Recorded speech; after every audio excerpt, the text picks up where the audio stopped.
So thank you all for coming to, yes, you can unmute yourself, to Friday's Coffee Break Live. We are breaking ground, and I am super excited that you all were intentional in taking this time for yourself and giving yourself a much needed break from the day-to-day of our work at home lives.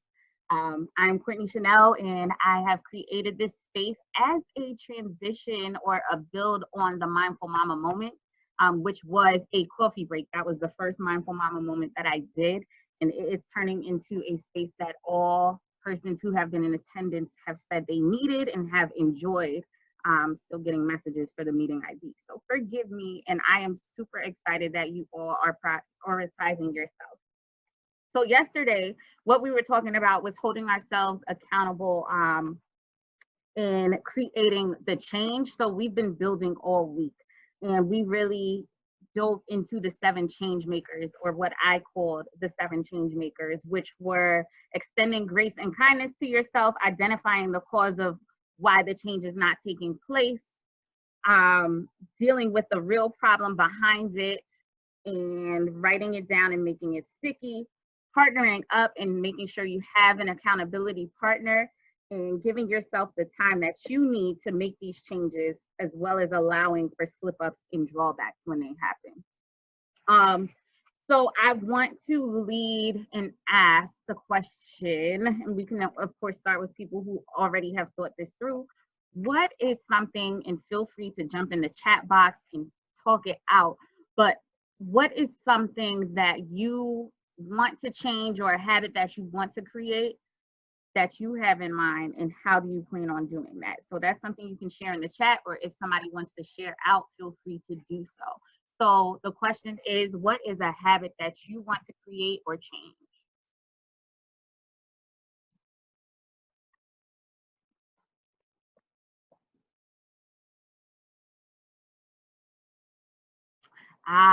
So Beijing said making excuses for not being productive. Taylor said that she wants to eat healthier. And feel free to speak into the silence and take yourself off mute and share. I know one of my habits is, and I'm so proud that I did it, one of my habits is going to bed earlier so I can actually wake up and be functional in the morning. And last night I was in bed. I got into the bed at 10 o'clock, and I think I was asleep before 11. So that was a huge change for me, especially considering I've been going to sleep around 2, between 12 and 2. Ebony shared feeling guilty for resting, and Natasha shared being more consistent in daily devotional. Camancia shared feeling obligated to respond to everyone and everything. Oh my goodness. So I'm gonna go back up to the top because we need to talk about some of these things, right? Beijing said making excuses for not being productive. And I think that that is one of the most important habits, and it ties right into our conversation for today, which is about self-compassion. All week we have been talking about extending yourself grace, being kind to yourself, doing all of those things, but I never got the chance to, and we'll continue to build on this, explain to you all what that even means or how you should do that. So I'm going to take time to break that down. So the obligation to respond, and it just scrolled right to your comment, Camancia, respond to everyone and everything. You don't have to, and we've talked about this before, so keeping boundaries in place. Where do we want to start? Where do we want to go with this conversation? So these are all changes that we want to make. And we have to figure out why these things exist in the first place to be able to carry them through. So self-compassion. Who already practiced self-compassion or kindness to self? We're our biggest critics, so I'm just wondering who is already practicing self-compassion, and what do you do to show yourself compassion, kindness, grace, gratitude, things like that? Go ahead, Taylor. Hi, everyone. So some of you may have heard this before, but one thing that I've been practicing like over the past couple months is self-care, self-wellness, and being good to myself so I can be good to other people. So as normal, I'm sitting with my trusty wellness planner.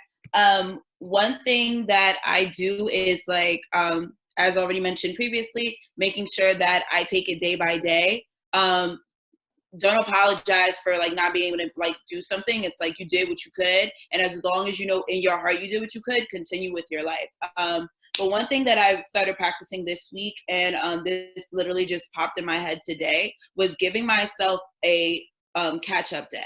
You know, you write things down, you have the intention of doing it. Sometimes you don't get to it for whatever reason. We all have our reasons.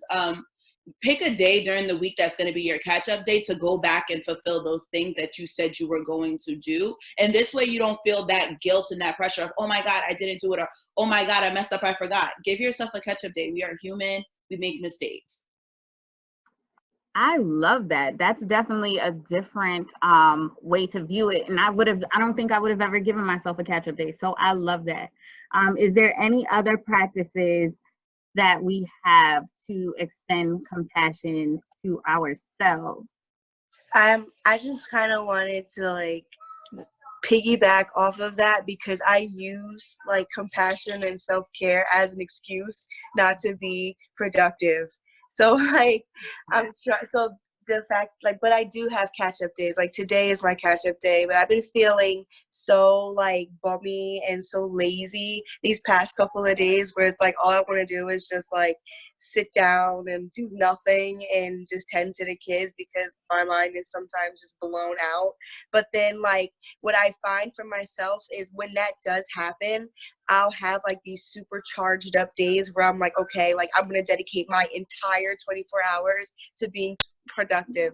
I don't know if that is a good practice or if that's healthy or not, but like I'm just trying to like figure it out, like if that is a healthy practice, if it isn't.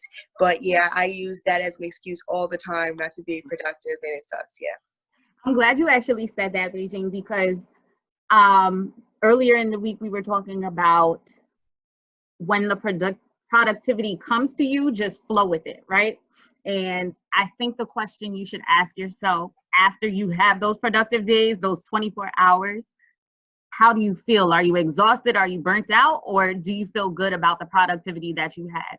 Earlier in the week, I was able to really, literally just flow through ideas, flow through work, and come up with new content, things like that, as well as the content for these breaking ground sessions. And I accepted that there are going to be days where my creativity is fully blocked and I can't produce anything. And then there's going to be days where I'm able to flow in the way that I did. I think it was Tuesday or Wednesday.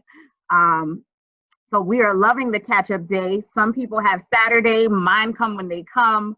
But I think one of the things that we can do is be more intentional about them when they do come. So it's not that it's a bad thing to have those days where you're like, okay, I'm going to flow through and I'm going to do it. Ebony, yes, I see yours is Friday. It's a matter of making sure that we are using them as we plan to. And that's a way to make sure that we're making our routine work for us. Anyone else?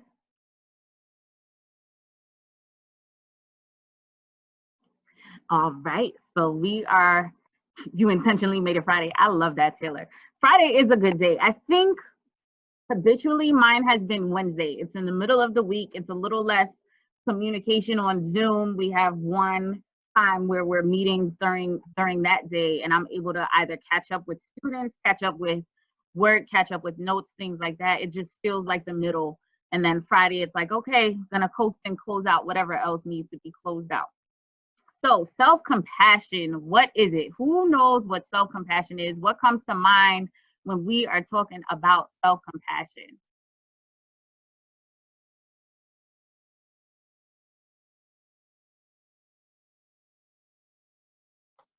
I think part of self-compassion is just genuinely being nice to yourself, like giving yourself a break, because I feel like one thing a lot of people forget during this time is that you're not in it by yourself. You're not alone. Everybody else is going through with it. So you just have to give yourself that, like, you know, if you're not working or if you're not doing exactly what you need to be doing at this time, it's okay. It's a stressful time. Yes, that is it exactly. So self-compassion is a positive attitude towards yourself and making sure that you are able to like connect with yourself, forgive, accept, and love on yourself when situations might be harder or less than what you thought they would have been, right? So I'm actually going to share my screen. I take your feedback even when you don't give it directly. And one of the things that was super helpful was when Rashawn wrote the items in the chat yesterday that I was sharing. So I wanted to make it visible for you all. Taylor said, making peace with understanding that you are not a superwoman. And yes, exactly that. I love it. I love it. I love it. I love it. So grace, understanding. I might have missed some. Grace and understanding. So we are going to sit with that. So let me share my screen and tell you all what we have going on. So can you all see my screen? I see Taylor and Kamari. Okay, good. So treating yourself how you treat your friends. It is so easy for us to say that we are very much going to treat everyone better than we treat ourselves. And we already know that self-care starts with you. You're putting your mask on first. And if you can't pour into yourself as much as you pour into other people, then you're not going to have anything left to give. So in doing that, or how you do that, is making sure that you're letting yourself make mistakes, caring for yourself as you would treat others. So we are going to practice forgiveness, which comes up in the increasing self-awareness. We're going to make sure that we are extending that grace, as we keep saying, and telling people, telling yourself, it's okay, you'll do better next time, but right now you did your best. The second bucket, we're going to increase our self-awareness, right? So we're going to practice that forgiveness, and we're going to release those things that didn't necessarily work out for us, or those mistakes that we made. We're going to practice self-acceptance. That's me saying, okay, this is where I am right now, and it's okay. I have this goal, and I'm going to reach it in the future. Mindfulness is this huge practice. It's not just meditation. It's a subset of it, and it's really sitting in the awareness of where we are, how we're feeling, how we're doing, and that's physically, mentally, emotionally, all of those things. So I feel like that's a major component to increasing self-awareness, and just being self-aware at its foundation is knowing what's going on with you and your body and your mind, and what is contributing to that. Not judging it, which takes us to number 4, is another thing that we have to be okay with. So not being too hard on ourselves, and not allowing that negative voice to take over. And then we have to regain perspective. We have to know that we are enough, and we don't need the outside validation to be able to do the things that we want to do for ourselves. So this is all under the self-compassion. Like, if we are going to be kind to ourselves, we have to know that, okay, Courtney, you got this because you have this. You're doing good because you said you're doing good. You don't need anybody else outside of you to tell you that. And then, of course, outreach to others. When we are uncertain, or when we are experiencing hardship, we need to know that we can go elsewhere for support. We can ask and talk to friends and family and ask for their support in certain things, and just be okay with that. So what do we think about those things? It was a lot, but what are we thinking? Feel free to use the chat box. For those of you who are already self-compassionate or extending kindness to yourselves, was it easy for you to get there? Thanks, Natasha. So Ebony, feel free to continue writing in the chat box. What made it difficult to get to a space of self-compassion? Yes, I can share my screen again. Natasha shared that she had to do a lot of work with her therapist. I wasn't able to be self-compassionate on my own. I actually happened upon some guided meditations that taught me how to be self-compassionate, and I loved it because it had me extend kindness to someone I love, which I chose my son. And then it had me then extend that kindness to someone who I didn't love so much. And then it had me extend the kindness to myself. So those were different methods, and I can share that specific meditation with you all. It was a stop, breathe, and think kindness meditation. That was great. I can't see my chat box because I'm sharing my screen. So feel free to chime in if you would like. I'll keep this up for about 15 more seconds. And I'll also write a post about self-compassion so we can have it handy for us.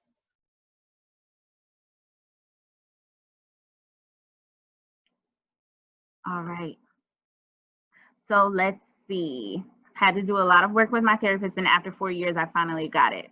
I'm learning how to become more self-compassionate and using yoga and meditation. So those are great ways to really tie it in. Yoga, meditation, journaling is definitely a way to extend self-compassion to yourself. Some people use positive affirmations and writing them on the mirror, things like that.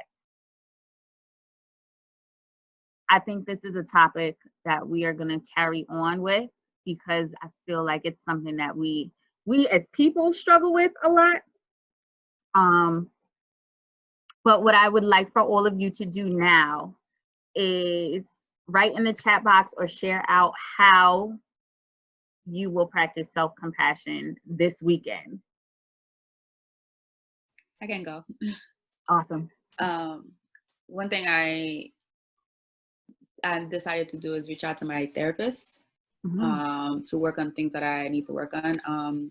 I've been having some conversation with few people that are close to me about things that are coming up for me throughout the week, because I just it's been a year since I came out of a relationship, and I'm like trying to work on myself and trying to be more gentle with myself and just giving myself the time to really process everything. And I'm usually the type to like be on the go. So just slowing down and really like looking at, okay, what areas of my life that I need to work on, that I need to improve on. So I think like reaching out, even though I'm doing yoga and meditation, but I think I need to do more deeper work with myself. So I decided to like reach out to my therapist to continue working on that. I love it. I love that you use the tool of asking for help, right? And knowing you wouldn't have been able to do that without reflecting on what you wanted to work on first, which is the first step. So taking the step back and reflecting and seeing like, okay, I'm not being nice, not to say that you're saying you're not being nice to yourself, but I would say I'm not being nice to myself right now. Why am I not being nice to myself? Why am I being so hard on myself? And you're taking the steps that you need to pour into yourself, but also reflect and be kind. Natasha said my therapist would love you. I love it. Okay, ladies. So I'm loving our coffee break time. The way I plan on extending self-compassion this go around, or for this weekend specifically, is celebrating myself and celebrating the things that I've accomplished this week, because I was really hard on myself for like the past 2 weeks. So it's super important for me to be able to just take everything one step at a time with a grain of salt and release those things that didn't go well in those moments. So I will see you all again on Monday at 1 p.m. as we come to a close. Taylor will be living in the moment and truly be present. I love that. I love that. Especially hopefully not working this weekend. Yes, not working this weekend. So until Monday, everyone, I will see you again. I believe this will be the same link. I will confirm it as soon as I sign off. Yes, Ebony, soaking your feet with a cocktail. Yeah, let's close out with that. Who else? What else are we doing? I like, what kind of cocktail are you going to have, Ebony? What else are we doing to do maintain our self-compassion this weekend? Baking. Ooh, I'm glad you're baking there. For me, I've been trying to, like I said the other day, balance out the productivity and the self-compassion. So I made Fridays my binge watching days. I've not been watching much TV during the week. So tonight, after the work day is done, I'm watching any and everything, and I'm relaxing. Yeah. And tomorrow I'm actually gonna do a virtual baby shower. So let's see how that goes. For my coworker. So let's see how that goes. That's so exciting because then you get to connect. Yeah, I'm planning it, so I'm like, this will be interesting. Yes, that's gonna be so nice. Oh, Finding somewhere to hide from my family and read. That is so important. I don't know where you are on the screen, Ashley, but that is so important. That's very nice. I've been, my niece and nephew are now here. So Aiden is occupied and I'm so excited because I'm down here in peace and quiet right now and scared to go upstairs. And then Beijing is gonna have a virtual movie night tonight. That's gonna be fun. Oh my goodness, I love that. So I want you all to usually go to a different neighborhood every day with my niece and what that is nice. That's a good way to switch up, walk around and look at houses. That is a really good way to switch up. So I want you all to remember that you wrote this down and we're all holding you accountable. So if you needed the extra push, the 13 people that are in here right now are holding you accountable to take care of yourself this weekend and show yourself some kindness and compassion. We will continue this conversation on Monday at 1 p.m. as well as add other topics to this. We are here Monday through Friday, 1 p.m. for about 20 to 25 minutes to give ourselves this time, this break from the day, and to keep it moving, okay? So I will see you all soon. Please share it with those in your network and make sure that they're taking the time to themselves, even to just take the break and watch the replay. So until next time, bye y'all.